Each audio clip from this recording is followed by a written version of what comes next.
Robin Williams was a prominent part of pop culture, a brilliant stand-up, and one of the most successful actors of his generation.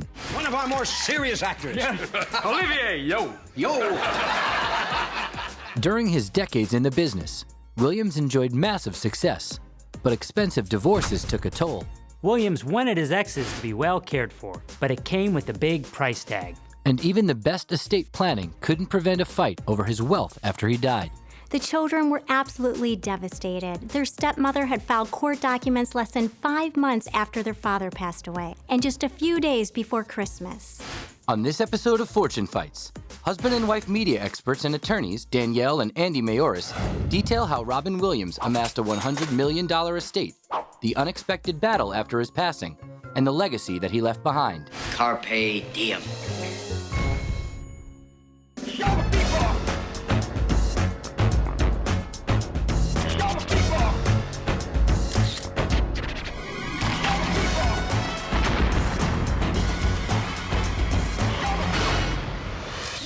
Monday, August 11th, 2014, began as another beautiful summer day in Northern California. At the Marin County 911 Center, it was a day like most others until 11:55 a.m. when an emergency call came in. According to police, the caller said an adult male had been found in his home, unconscious and not breathing. Emergency responders raced to the home, located in the tiny upscale town of Tiburon, near San Francisco. Neighbors noticed the emergency vehicles descending upon their celebrity neighbor's home, Robin Williams. Williams shared the home with his wife of 3 years, Susan Schneider. Neighbors said Williams had always been friendly, but they hadn't seen much of him lately. Not long after emergency responders arrived, TV trucks began showing up. I have a prepared statement. 3 hours later, police announced devastating news. The male subject, who was pronounced deceased, has been identified as Robin McLaurin Williams. He was 63. Robin Williams was such a major star. It was a complete shock. We had known his work for decades, everything from his stand-up comedy routines to his starring roles on television, his numerous films, and even Broadway. Tigers are atheists. When an atheist suddenly finds himself walking around after death, he's got some serious reevaluating to do. Even more shocking was the suspected cause of death. The coroner's office said that the death appeared to be caused by suicide due to asphyxia, but they needed a full autopsy before issuing a final conclusion. An hour after the medical examiner announced the suicide, Robin Williams' publicist released a statement saying he had recently been battling depression. As the shocking news of his death traveled, the remembrances began pouring in. It's no exaggeration to say that Robin Williams was well loved by his fans all over the world. In fact, right after his death, tributes started coming in from co-stars, fans, and everyone on all the corners.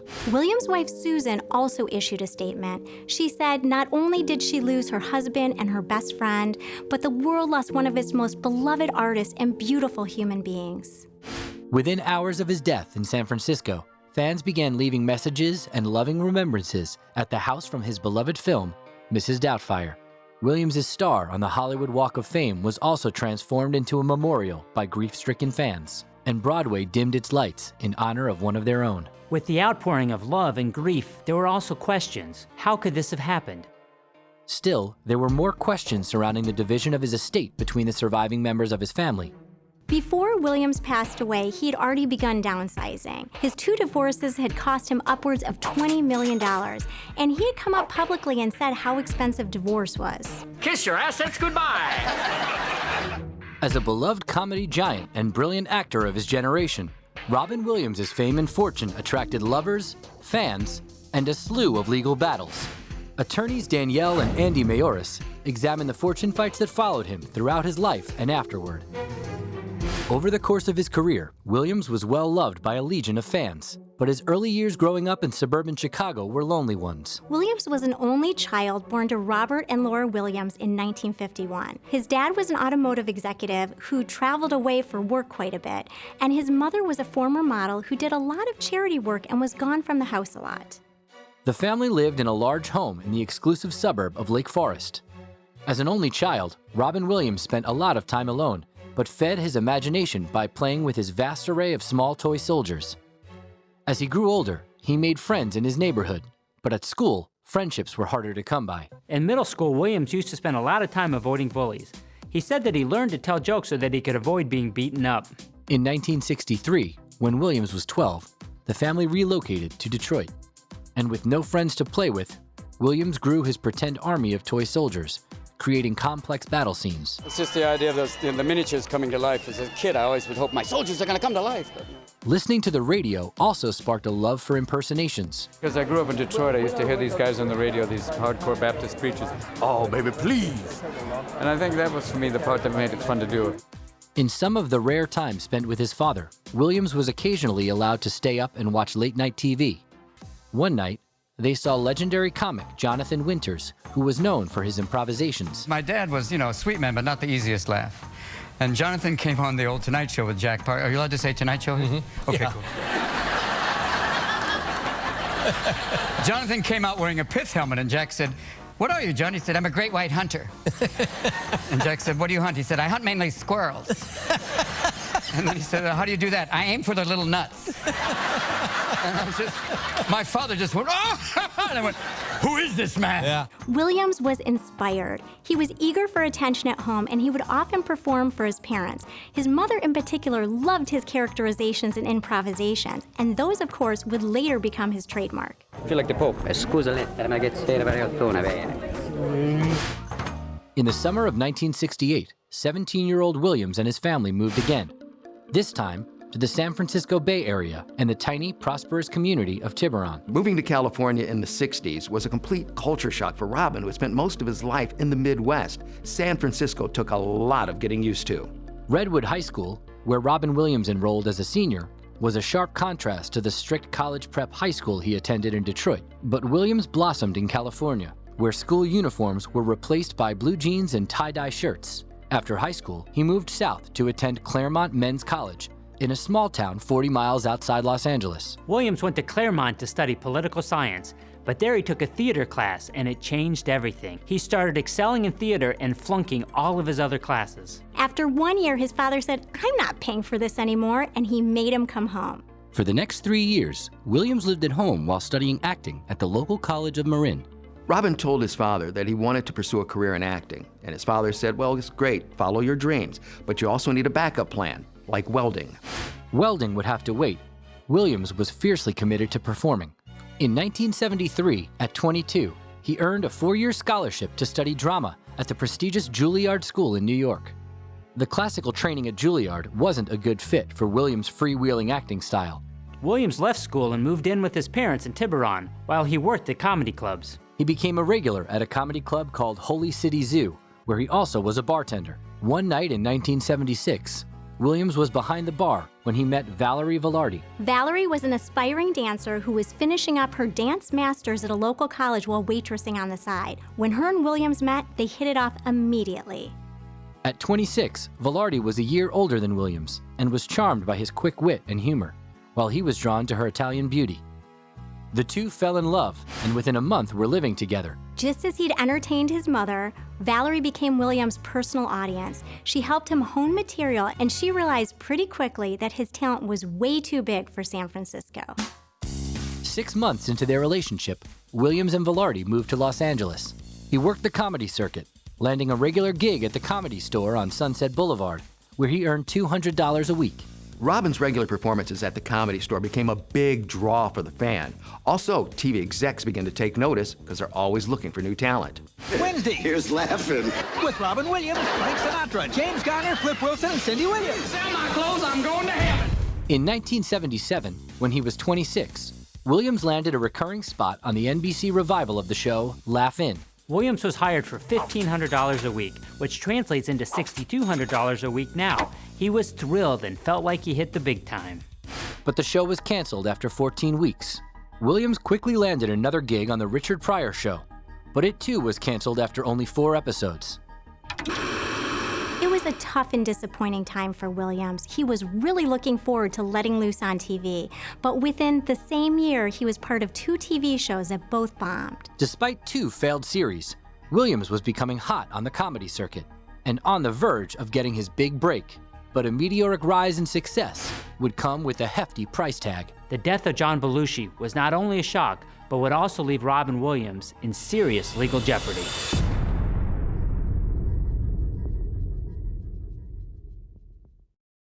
By 1978, Robin Williams had been working the LA comedy scene for a year and a half. He was a regular at the Comedy Store, drawing big crowds. And although 2 attempts at TV series work had failed to take off, he was getting a lot of attention. Honey, someone's coming for an autograph. Media experts and attorneys Danielle and Andy Mayoras explained how he built his fame and fortune before it all ended in tragedy and bitter family fighting. In 1978, Williams got the call that would change his life. Williams recently signed on with the talent management firm Rollins Joffe, and they had a big audition waiting for him, a guest spot on the hit TV show Happy Days. The series producer and director, Gary Marshall, had heard about a young comic, Robin Williams, who was wowing fans at the Comedy Store. He called him in to audition along with dozens of other actors. With his lightning-fast improvisation skills, Williams simply blew them away. He was immediately cast as Mork from the planet Ork. It would be an unexpected melding of 2 very different worlds. It was definitely an interesting concept to combine 2 totally different things. Here you have a show from the 50s, and now you're combining it with an alien from another planet. Whoa, whoa, whoa! Greetings, Fonzie. Remember me, Mork from Ork? You once called me the nutso from outer space. I must be dreaming of something like that, you know? The episode, titled My Favorite Orkin, aired on February 28, 1978, and was seen by more than 23 million viewers, making it the 2nd highest rated show of the week, just behind another popular series, Laverne and Shirley. Williams thought his guest spot on the show was a one-shot deal, but he was wrong. Robin's appearance as Mork just blew the fans away. They started writing and calling the network saying, "We want more Mork." The network decided to launch a spin-off starring 26-year-old Robin Williams as Mork. Williams got another call from his managers with good news. The top network on TV was offering him the lead in a series with a guaranteed 22 episodes for $15 a week. He assumed it was for $1,500 a week, but his manager said, no, it's for $15,000 a week. Robin Williams had officially hit the big time. Before the new series went into production, he and Valerie decided to get married after 10 years together. On June 4th, 1978, during an outdoor ceremony in Tiburon, he and Valerie tied the knot. It was a really blissful time for the couple. They ended up honeymooning in Hawaii before Williams had to shoot his new series.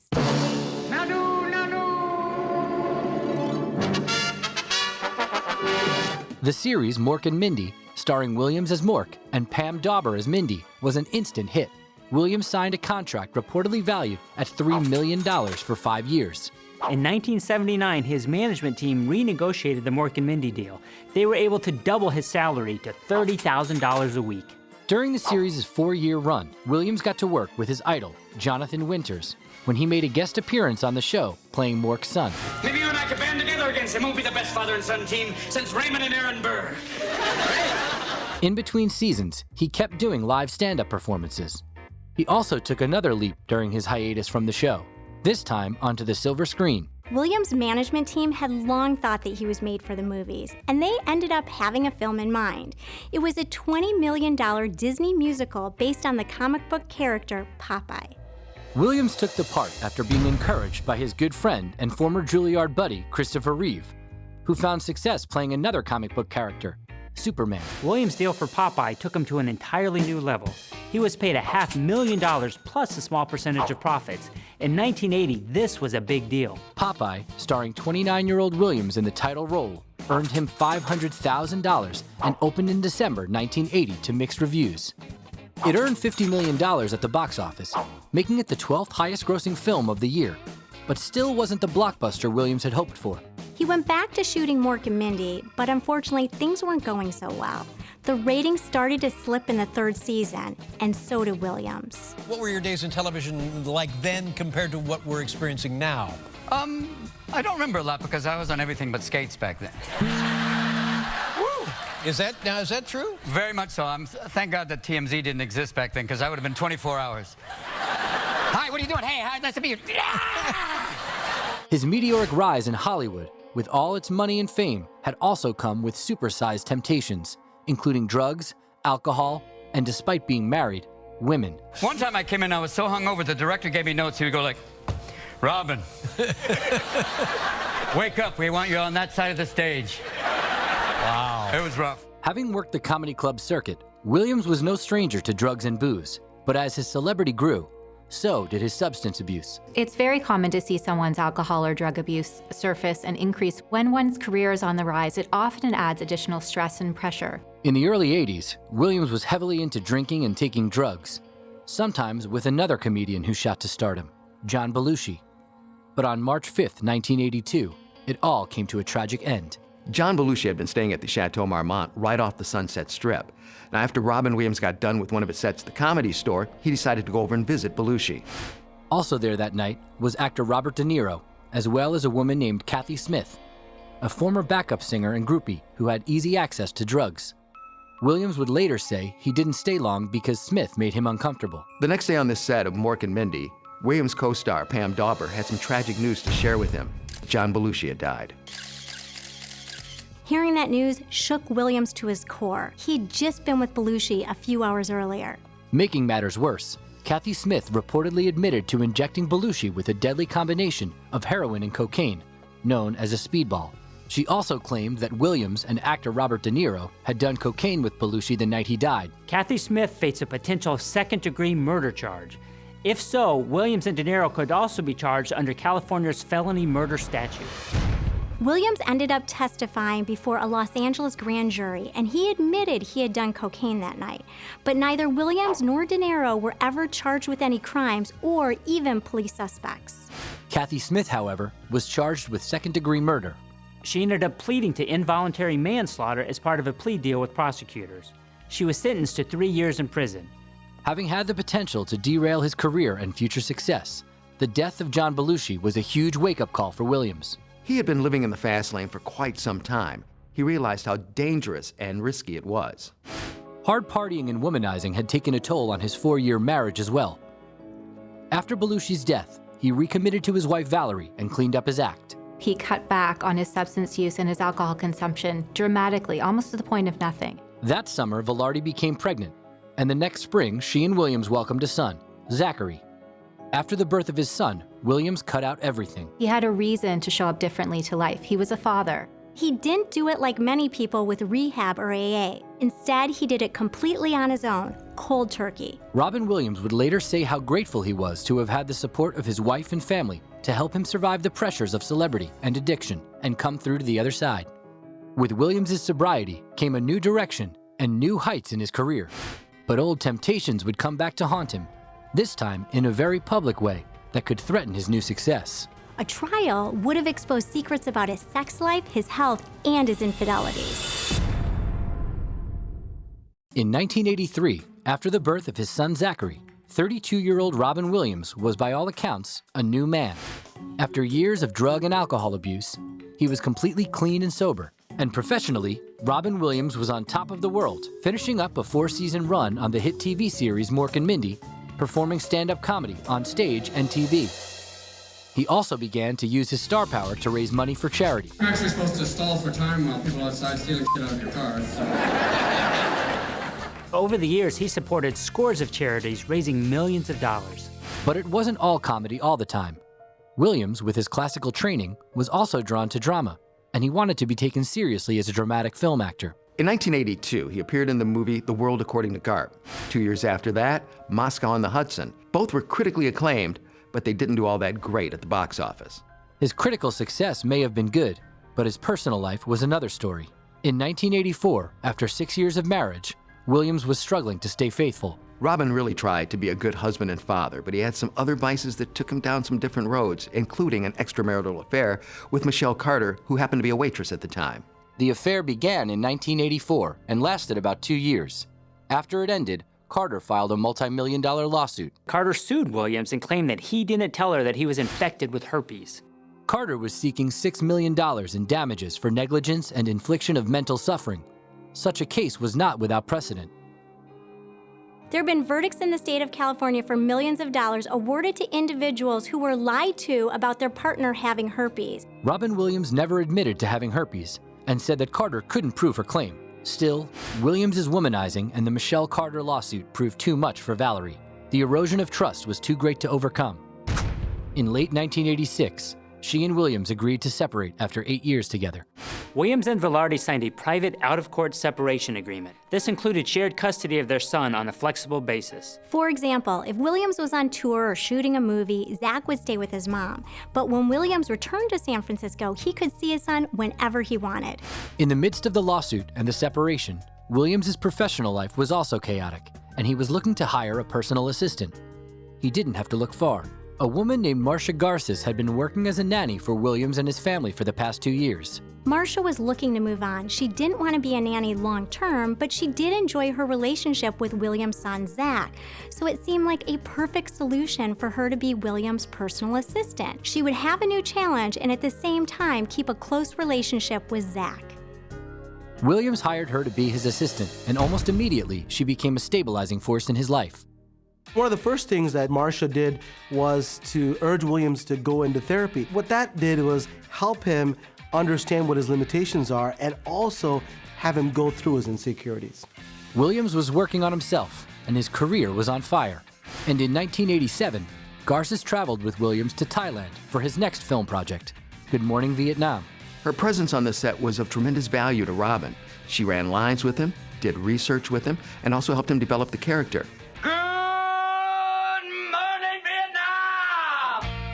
Their efforts paid off. When Good Morning Vietnam was released in January 1988, it was both a critical and commercial success, bringing in more than $120 million at the box office and earning Williams a Golden Globe and his first Oscar nomination. It was Williams' 10th film, and it came with an $800,000 salary. That would be $1.7 million today. Williams was a full-fledged movie star. With a top-grossing film and 2 Golden Globes, Williams came under more media scrutiny than ever.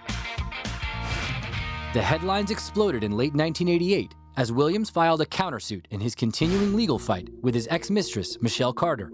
In his countersuit, Williams accused Michelle Carter of extortion, saying that she used duress, coercion, and fraud to try to coax money out of him. The accusations turned nasty. Supposedly, Carter faked being pregnant and then demanded $20,000 from Williams to buy a car. In the litigation, Williams accused Carter of emotional distress, and the case went on for more than 4 years. In the meantime, Williams made a splash on Broadway in Waiting for Godot with Steve Martin. At the time, he was also filming Dead Poets Society. But as he found more success in his career, his personal life was undergoing a transition. In early 1989, his divorce from Valerie Velarde was wrapping up. Williams and Valerie had been separated for 2 years. Valerie had moved on to another relationship, and at this point in time, Williams' relationship with Marcia turned from professional to romantic. In early 1989, Williams' divorce from Velarde was finalized after more than 10 years together. As part of their settlement, court records show that he paid her more than $500,000. On April 30th, 1989, just weeks after his divorce was finalized, Williams and Marcia Garces got married. Just as he had with his first wife, Williams did not have a prenuptial agreement with Garces. They were expecting his second child at the time. Their daughter Zelda was born in 1989. That was also a year when Robin's career really took off. Dead Poets Society opened to rave reviews, earning him another Oscar nomination. Williams and Garces began to emerge as a Hollywood power couple. Riding on the success of Dead Poets Society, Williams was churning out films in the early 90s, nabbing an Oscar nomination for his role in The Fisher King. He also got his star on the Hollywood Walk of Fame. It's amazing. It's really nice to have something like this. It's kind of a Hollywood tradition to be walked all over next to Dinah and Roderick and all these people up and down here.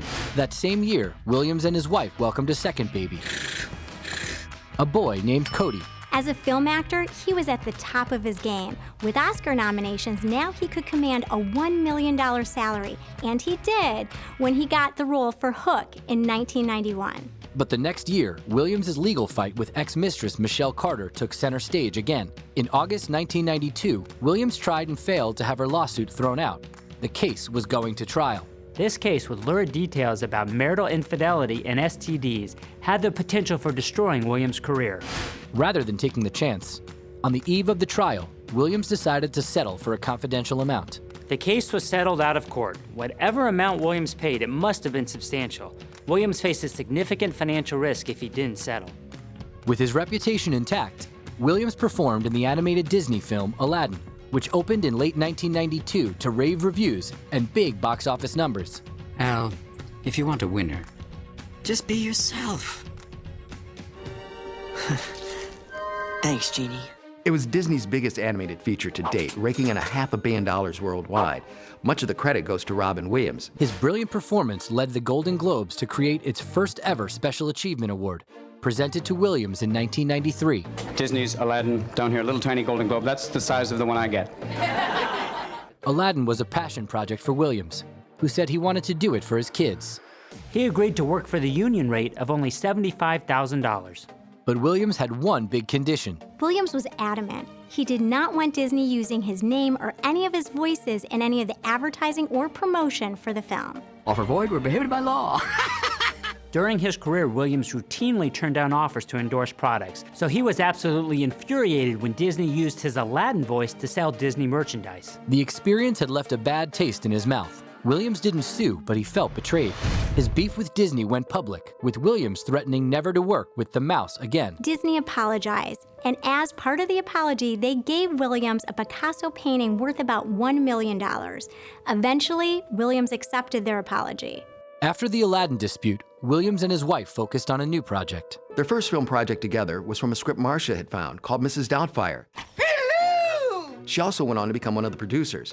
Now for Robin, this also was one of his biggest hits, bringing in close to $120 million in the US. Finding the voice was the hardest part, because initially I made her sound like Margaret Thatcher. That would probably scare the hell out of children. Go to bed, child, or I'm going to fire a cruise missile. Don't be afraid. Williams picked up a Golden Globe for 1993's Mrs. Doubtfire, which also led him to command a whopping $15 million for his next role, in 1995's Jumanji. But it was another passion project that became his biggest critical success, and a profitable one too. Williams was looking for another serious role, so he took a chance on two young actors, Ben Affleck and Matt Damon, who co-wrote the movie Good Will Hunting. The movie was based on a one-act play written by Damon in college, and honed by him and Affleck over several years. When he read the script, Williams had to be a part of the project. As part of the deal, Williams waived his usual fee in exchange for a 15% profit participation. If you ever disrespect my wife again, I will end you. Good Will Hunting opened in 1997 to rave reviews. By the spring of 1998, it had earned almost $140 million. With his profit participation, Williams' takeaway was around $20 million. His gamble definitely paid off. It also paid off creatively in March 1998, when 46-year-old Williams won an Oscar for Best Supporting Actor. I mean, it's the Golden Dude. I didn't think I had a chance, but when they said it, it was truly shock. And it's a great honor. Robin Williams' success didn't stop there. But in time, an old demon would rear its ugly head. He ended up buying the bottle, drinking the whole thing. It would cost Williams dearly, as health issues took a toll. The signs may have been there, but no one was prepared for what happened.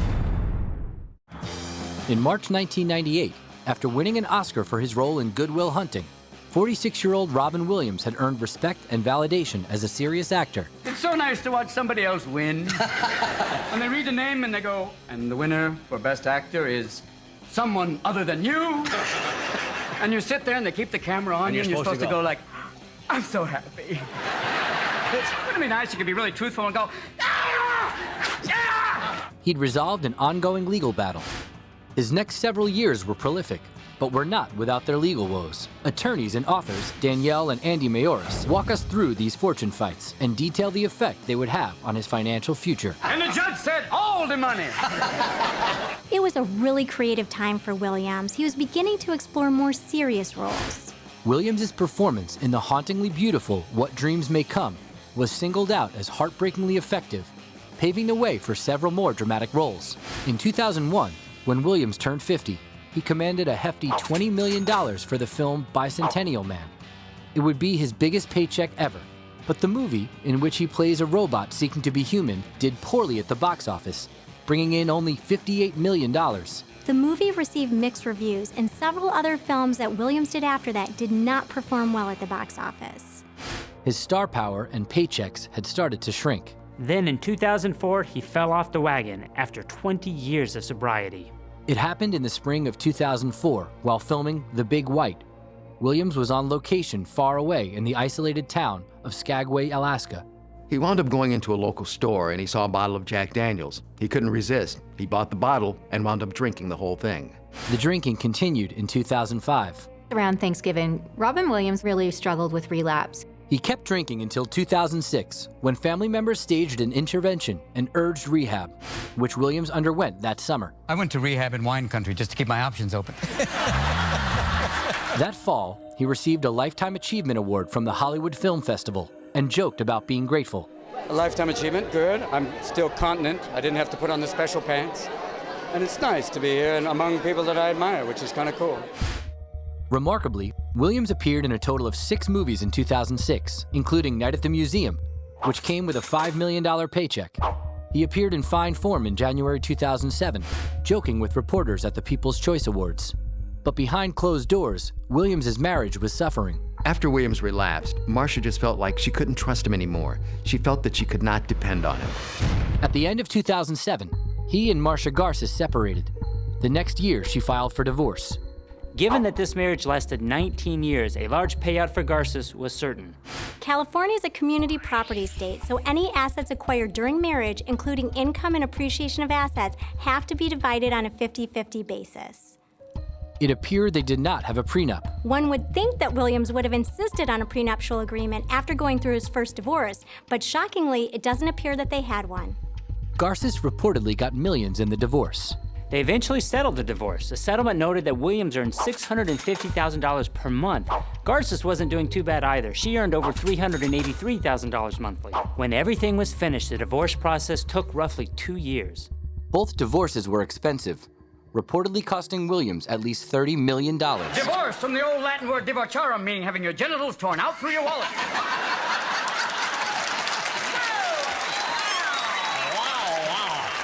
While his second divorce was being finalized, he grew closer to a woman he met after his separation, Susan Schneider. The story of how these two met was Robin was in the Apple store. Susan approached him and said, "Hey."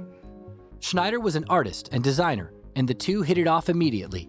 The two had a lot in common. They were both lifelong residents of Northern California. They had children from previous relationships, and they were both recovering alcoholics. In 2009, she joined Williams when he was on the road for a new comedy tour, Weapons of Self-Destruction. And you get out there for 90 minutes, and it's riveting. But it's cheaper than therapy a lot of time.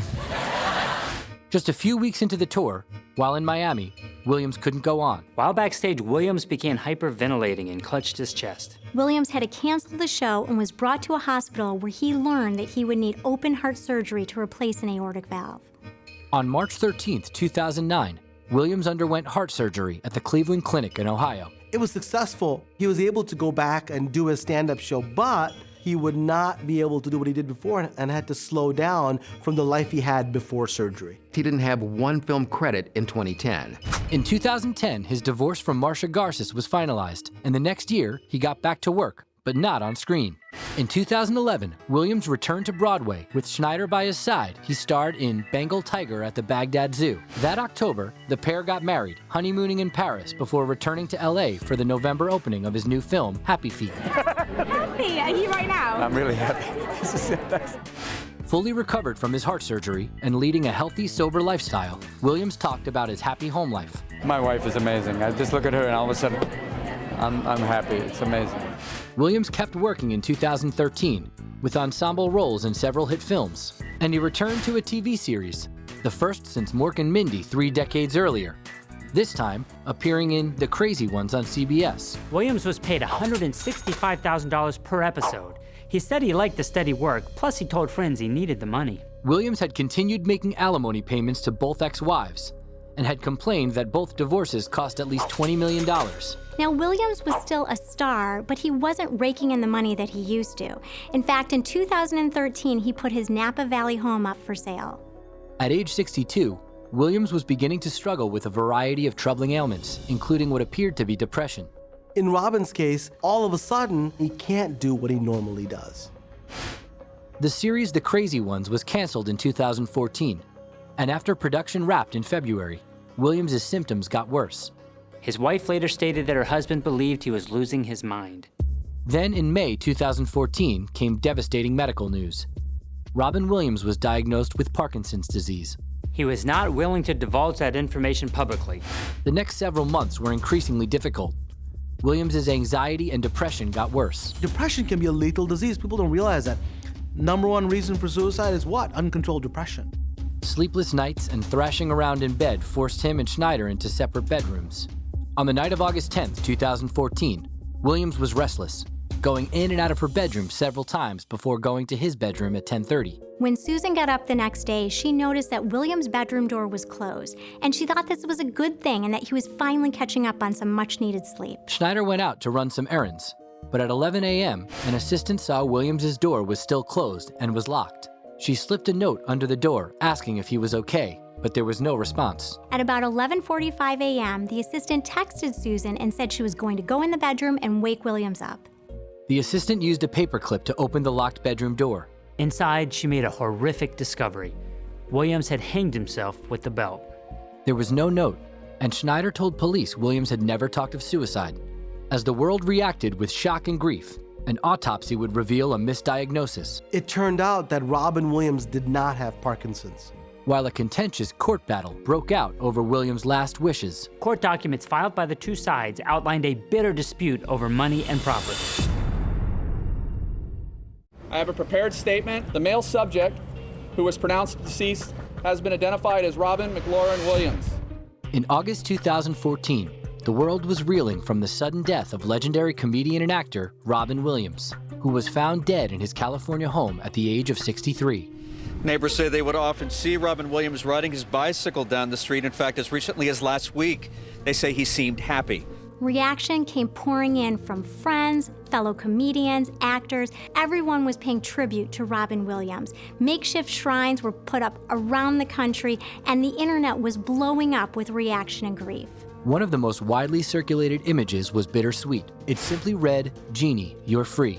The tender salute to Williams, who played Aladdin's genie, was viewed an estimated 69 million times. The police said that Williams died from suicide, but friends said he never would have knowingly subjected his family to that much pain. They wondered how much his medical condition could have played into it. His family was devastated. His son Zach was 31, his daughter Zelda was 25, and his son Cody was 22. They were all stunned. But an autopsy showed Williams did not suffer from Parkinson's disease as originally diagnosed. It was discovered after the autopsy that he had suffered from Lewy body dementia. Lewy body disease is a degenerative disease of the brain. One thing was certain. Williams made sure to put his affairs in order years before by setting up a trust. He updated it regularly, the most recent time being in 2012 after he married Schneider. He went to a lot of trouble going through that planning. What we know publicly is that there were at least 4 trusts that he had. He had the Home Sweet Home Trust that held his real estate. He created a children's trust to provide for his children during the course of his divorce with Marcia. He also created the Susan Trust pursuant to his prenuptial agreement in 2011. And he had the Robin Williams Trust, which he amended in 2012. Robin Williams was very clear-cut about what he wanted. Williams' trust carefully described what he wanted to pass on to his 3 children. Specifically, this trust said that his 3 children would receive his clothing, his jewelry, and any personal photos taken before his marriage to Susan, along with any of his memorabilia and awards. Susan would get to live in the Tiburon property for the rest of her life and have all of the expenses associated with it paid. In addition, Susan would get any of the personal effects in that property that weren't already designated for the children. But just months after Williams' death, a court battle broke out when his widow, Schneider, filed a petition accusing his children of removing items from her home without permission. Schneider alleged that the children acted fast on acquiring assets from the trust. She said that lawyers and the 3 children took everything from the home before it could be determined what would be left for her, including even her wedding gifts. However harrowing Schneider made the situation seem, the trustees may have simply been taking an inventory of the items in the Tiburon home. That was part of their job. This certainly wouldn't be uncommon in a case like this. The Williams children, who were very close-knit and who still considered Schneider as a newcomer to their family, fought back. Williams' children responded to the court filing by claiming that they were heartbroken. They described Schneider's court petition as an attempt to challenge their father's wishes and believed that she had blatantly attempted to alter the trust provisions, which were already clear and unambiguous. Surprisingly, Schneider included a brazen request that the court exclude all items in the Tiburon house from the list of property going to the children, even though the trust specifically instructed otherwise. With Williams' $50 million estate at stake, some were concerned about Schneider's motive for the court filing. But it's harsh to judge Schneider's decision to go to court purely from that view. This was obviously an emotional time for her. Her husband had just committed suicide after a difficult battle with a terrible disease. In a legal statement, Susan referred to Robin's memorabilia from his Hollywood career as knickknacks. Now, his kids took offense to that, because to them, this was their dad's prized possessions and stuff that he really loved. For some, including Williams' children, Schneider's legal actions confirmed suspicions that she was a gold digger. The children dug in their heels. The court fight dragged on for months. The children were absolutely devastated. Finally, after 8 months, a settlement was reached. In spite of all the nastiness, they eventually reached a settlement agreement. And when they did, it was pretty simple. Susan would receive a bike, a watch, and all of their wedding gifts. Schneider also received enough support to continue living comfortably in the Tiburon home for the rest of her life. The Williams children received almost everything else they had asked for, including about 50 bikes, 85 watches, 1,000 different items from Robin Williams, including his Academy Award. Financially, the children were well cared for. At the time of Williams' death, Forbes reported he had an estimated net worth of $100 million. Williams' children were supposed to receive a 1/3 split of his remaining fortune according to the terms of his trust. Each child would receive 1/3 of their shares over time in installments at the ages of 21, 25, and 30. When you use a trust properly, it avoids things coming into the public eye and it keeps all your affairs private. Unfortunately, in this case, his wife Susan took that choice away from him.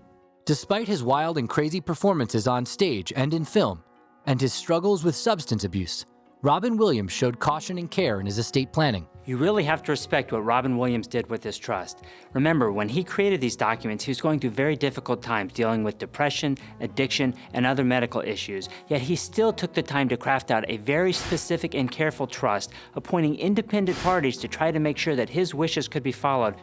Without carefully written provisions, the court battle could have lasted much longer. No one can completely eliminate the chances of a court fight over a will or trust. He actually did a good job spelling out his wishes, so it's really not surprising that they're fighting over personal property. What is surprising is they're fighting over personal property in spite of the fact that Robin Williams carefully laid out his wishes.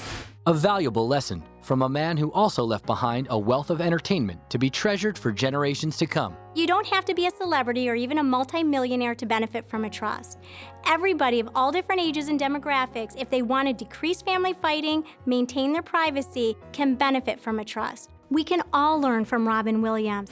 When you're doing something you love, it's kind of easy because you work your ass off and go, it's worth it. I'm done.